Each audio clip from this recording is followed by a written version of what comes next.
Have you ever felt like there's a version of you buried somewhere deep inside, and no matter how hard you try, you can't reach it? Have you ever looked at your life and quietly asked yourself, is this really me? Why do so many people wake up, follow the script, wear the smile, say the right things, chase the safe goals, and still feel empty? Why do they feel restless in rooms full of people, unseen in relationships, and strangely disconnected from the very life they built? Maybe you felt it too. That silent frustration, that anger you can't explain, that sense that you were meant for something more, but every time you move toward it, fear pulls you back. Fear of judgment, fear of failure, fear of losing love, fear of becoming someone other people no longer understand. And this is exactly where Friedrich Nietzsche enters the conversation.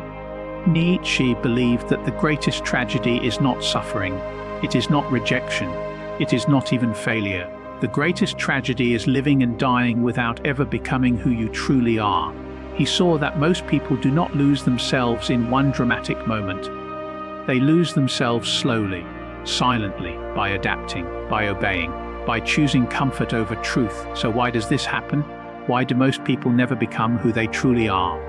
Because the world rewards imitation long before it rewards authenticity.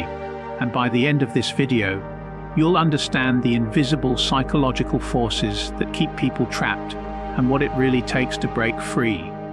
The first reason is simple but brutal. Most people are trained to seek approval before they ever discover themselves. From childhood, you learn what gets praise and what gets punished. Be polite, be realistic, be normal. Don't be too emotional, don't be too intense. Don't dream too loudly. Little by little, your real self gets edited. Not because you are weak, but because you are human. You want connection, you want safety, you want love. But here's the hidden psychology. When approval becomes your compass, you stop asking, what do I want? And start asking, what will make me accepted? That question can steal an entire life. Nietzsche warned about this herd mentality. He saw how easily people surrender their individuality to belong. And the more they belong, the less they become. Think about how many people choose careers they don't love, relationships they've outgrown, and identities that were handed to them by family, culture, and fear. They don't live from the inside out, they live from the outside in. The takeaway is harsh, but liberating. If your life is built on applause, you will never hear your own voice. Then comes the second trap. Most people confuse comfort with peace. They think if life is stable, predictable, and socially approved, then it must be right. But comfort can be one of the most dangerous prisons ever created, because it doesn't feel like a prison. It feels like security. Psychologically, comfort reduces anxiety in the moment, but over time it creates quiet resentment. You start feeling irritated, numb, bored, and emotionally distant. Not because life is terrible, but because your soul knows you are living below your capacity. Nietzsche believed growth is born through struggle, through tension, through what he called self-overcoming, not self-protection. Self-overcoming. That means becoming stronger than your old fears, stronger than your old excuses, stronger than the version of you that keeps choosing what is easy over what is true. You see this everywhere. Someone stays in a job they hate because it pays the bills. Someone hides their talent because being average feels safer than being judged. Someone keeps shrinking in relationships because conflict feels more dangerous than self-betrayal. But every avoided risk comes with a hidden cost. You keep your comfort and lose your becoming. The third reason is even deeper. Most people are terrified of being seen without their mask.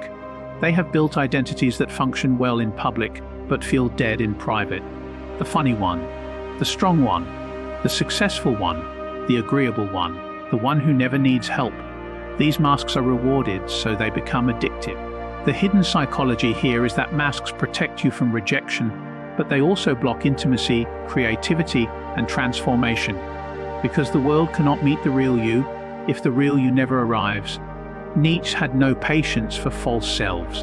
He believed becoming who you are requires destruction as much as creation. You do not find yourself by adding more layers. You find yourself by stripping away what is false.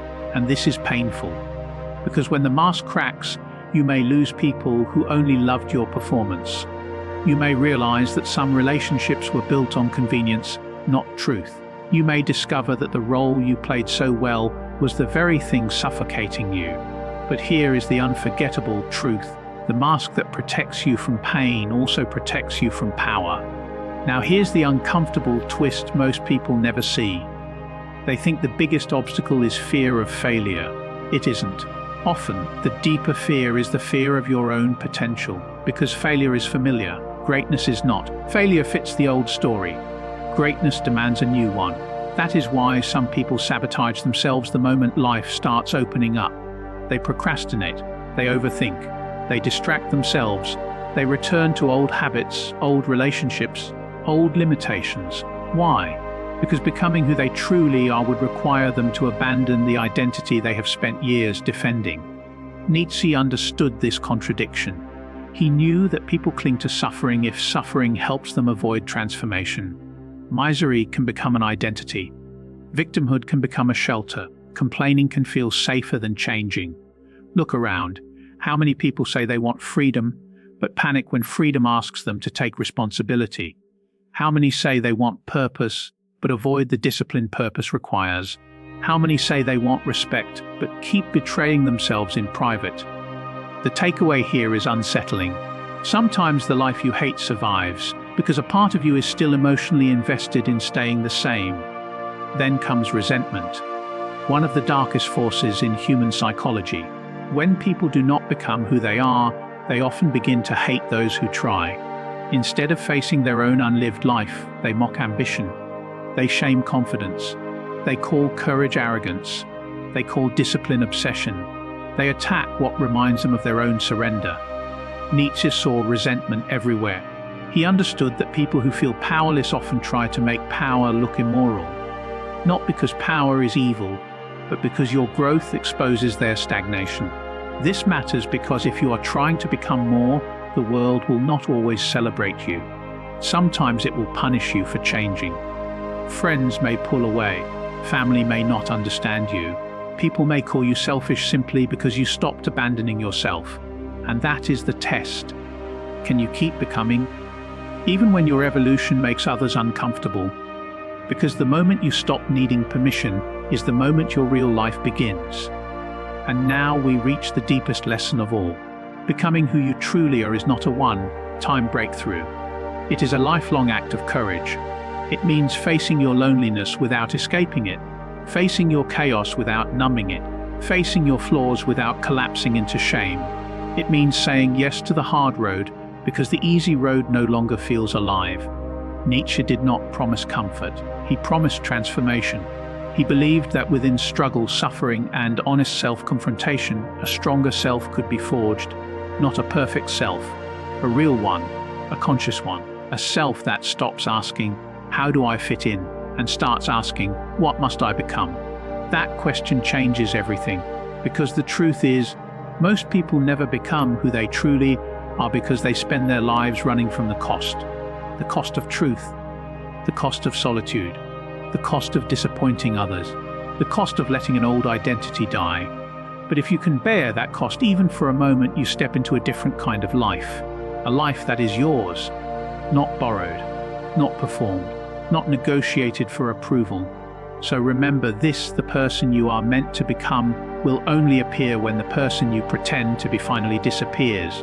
If this video spoke to something real in you, subscribe for more on philosophy, psychology, human nature, emotional intelligence, manipulation, self-development, and personal power, because the world does not need a more obedient version of you. It needs the one you were afraid to become.